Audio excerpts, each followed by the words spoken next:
Welcome back. You're with us here on IDFC First Bank presents Leaders of Tomorrow, Season 11.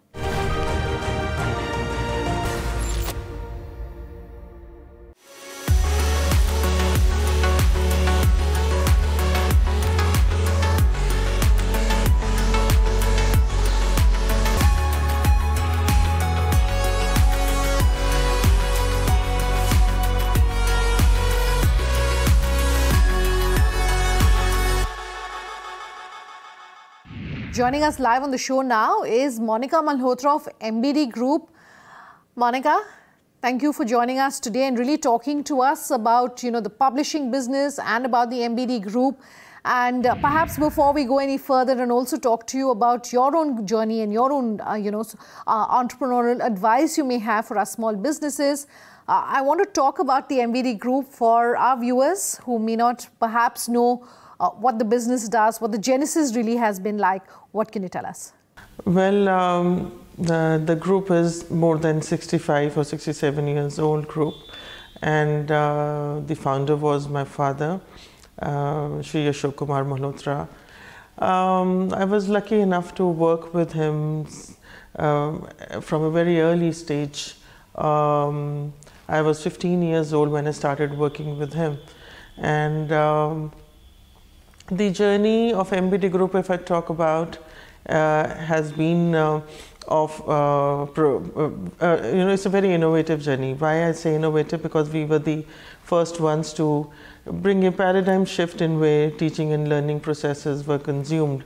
And when we started with our reference books way back 67 years back. And then thereafter, when I now talk about, we were the first movers to bring all the innovative technologies into K-12 segment. We were the first ones to bring augmented reality, virtual reality to the K-12 segment in India. And with our recent launch of our blended learning and teaching solutions under the brand name Aasoka, which we launched last year, in fact, it is the fastest growing solution in the industry. We were sitting at 300 schools last year, and this year up till now we have already signed up with around 800 schools, and still we're thinking that we should be closing furthermore 700 to 800 schools under Aasoka.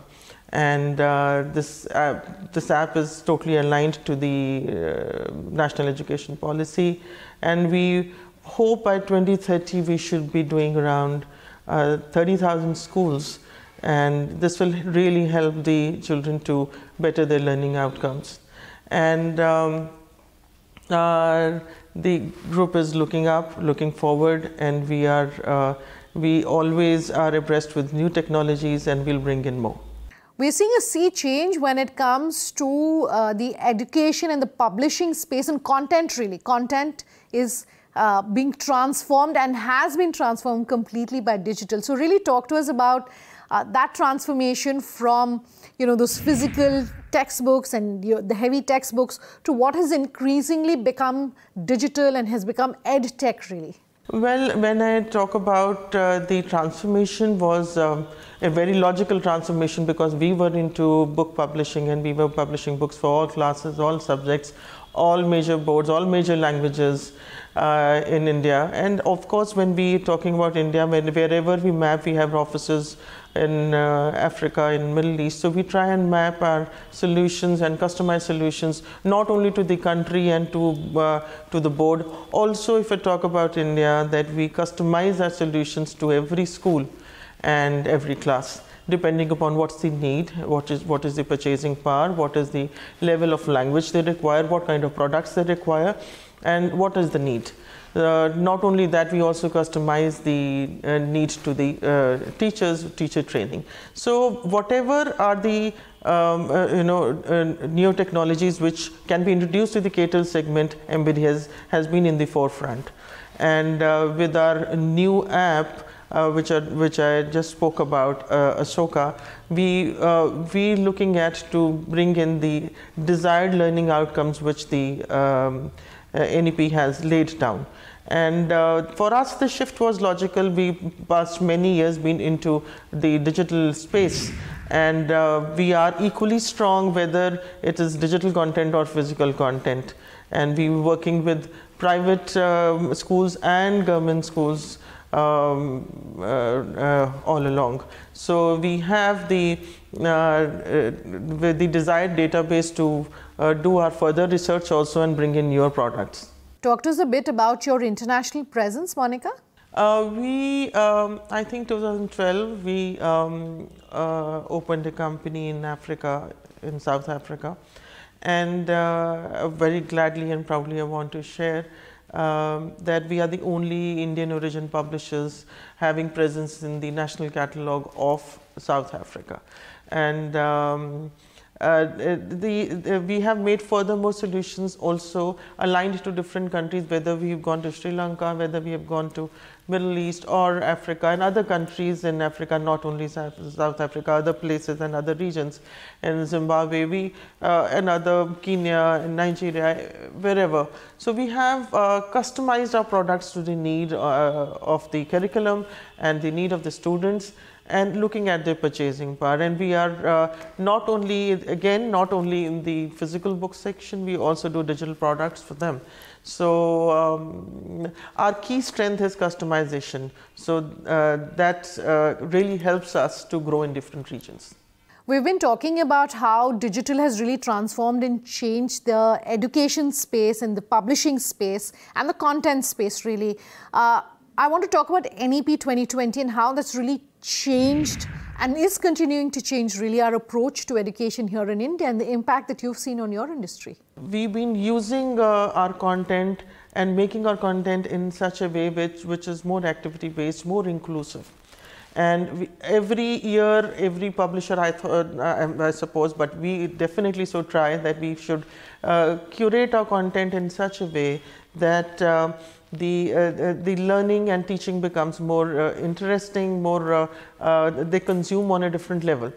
With the NEP coming in, the content changes quite a bit. In fact, they have laid emphasis on the 21st century skills, all the skills which